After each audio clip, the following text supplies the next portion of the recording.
Good afternoon, good evening, good morning, wherever you are joining us today at Life at Link 365. I am joined today by uh, uh, someone I've never met personally, but I've just met today.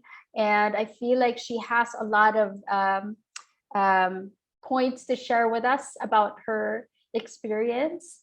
We want to have an open discussion for those of you who are watching us on replay. Please go ahead and type your questions, and we'll make sure we address those later on in our succeeding content.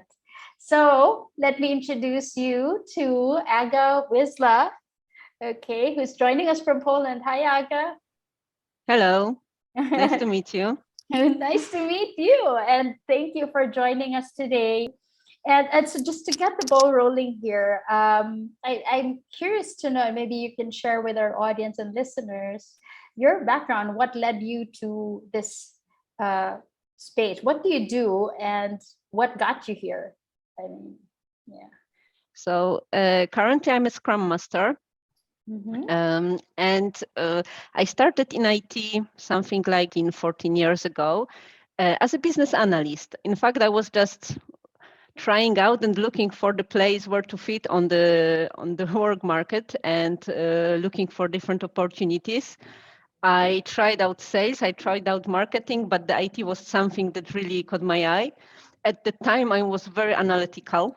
Um, I kind of lost this feature now when I'm Scrum Master, but in the past I was very analytical, and I really like the fact that you do create new things, that you can impact the way people work, that you can give them features, give them tools, give them techniques, how they will be working more effectively on daily basis. So I started to be a business analyst in the SAP environment. So doing business requirements for SAP implementations, but also for the SAP improvements in daily basis for sales, mainly for sales departments and sales people. And this is how it got all started. And then from from 1 year to another, I became a project manager.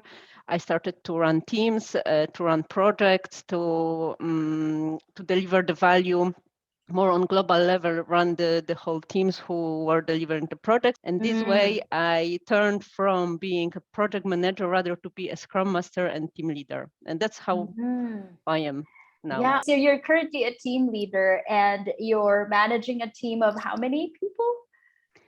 I'm managing two teams, one of four and the other of 7 people. So in total, yeah, 11 11. people.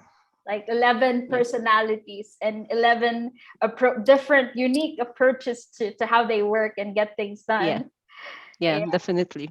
I enjoy it. I enjoy the fact that every person is different, but every person also have it's different in the way how they work, how they communicate, but they also have different expectations and they want to grow in slightly different area.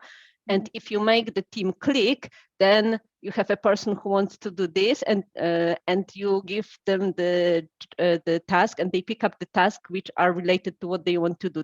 It's really nice to see how all those things when you put those blocks correctly, how they work. And this is one of the reasons why I wanted to become the project manager, scrum master, team leader. I really like this part of my job where I empower people to do their job efficiently, to be productive, to not to waste time, to make sure that all whatever they do, it brings value to the company, to the customer. Ooh, I love that. Whatever they do brings value. And Yeah. only effective leaders can draw it out. Can you tell me about your experience in the last couple of years, and maybe you can share with other scrum masters or team leaders, product managers who are having this big dilemma now of making it work when you don't interact with people in as near real time environment as possible? How are you able to manage successful teams? We do work remotely. Mm, there are some people who are coming to the office, and we are sometimes meeting in the office, but it's rather an exception than a rule. So what makes it click and makes it work? I would say that there are several items. One thing is that people need to know each other. We need to know what are the strong points and weaker points of other team members. So they really need to know each other, not necessarily from the private perspective, but from their professional abilities.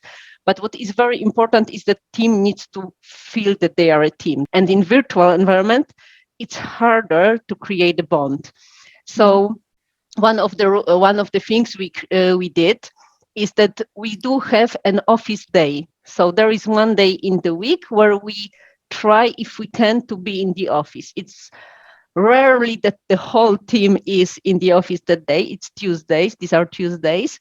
But usually there are more people from team in the office. It means that there is an opportunity to go for lunch, to go for a coffee. So we kind of recreate the world from before the pandemic.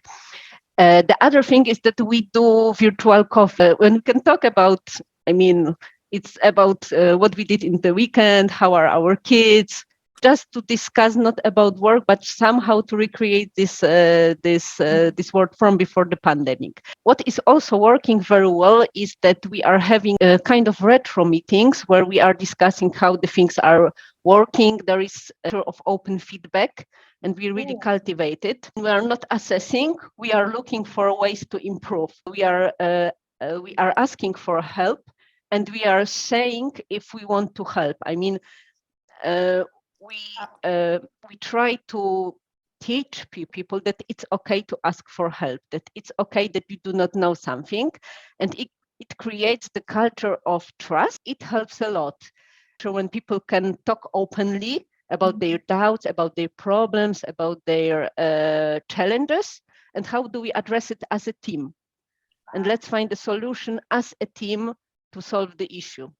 I like that. Open feedback versus assessment. When people know they're not going to get judged, or, there's not going to be a check mark minus X, X, X. Okay, that's it for me.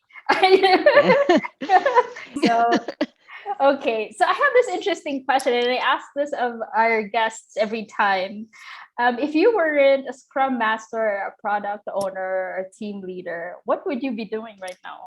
I think I would be doing something in the area of ecology.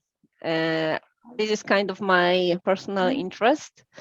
So I do get interested in the way how we can be more ecological, how we impact the planet, and I like educating myself on this. So I think I would be working somewhere in this area, but I have no idea what I would be doing there. Yes. Well, thank you. That's an insight. It's always a pleasant surprise. Are you working with a team offshore, or is it mostly onshore but different locations? Majority of the people are located more or less in the same location. It's up to 100, 150 kilometers from our office. And there is one team member from Argentina. He joined us three months ago. Yeah, it's going global. Going global. I love it. How do you manage multicultural differences? When you said adjustment, how has the team, I guess, made a step towards more multicultural work environment, aside from it being virtual?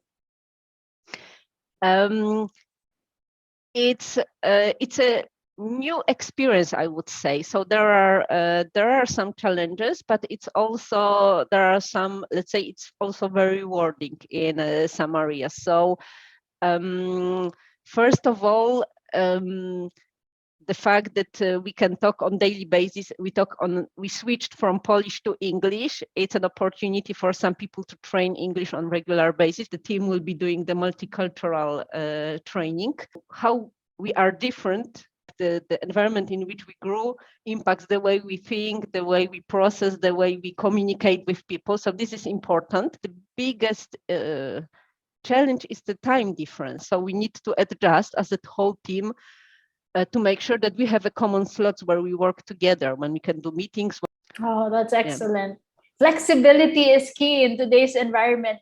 Communication, openness, feedback, and then, flexibility. Aga, I personally am inviting you to be an ongoing speaker. We'll feature your love for Scrum and team leadership and all those beautiful things. So Aga, any last words for our viewers today? Well, before your next episode, that is just for today.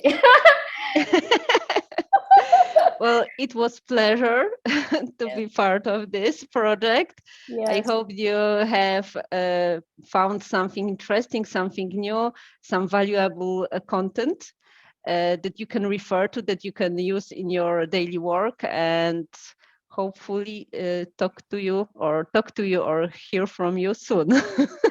Definitely, you will hear from me. And we have a whole lineup for the next coming months and weeks of content for our audiences, for our listeners, those that are in IT. There's a growth opportunities in this space. And IT is not just about lines of code.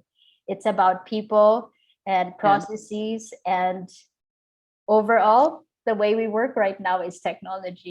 Thank you, Aga. I really appreciate your presence today.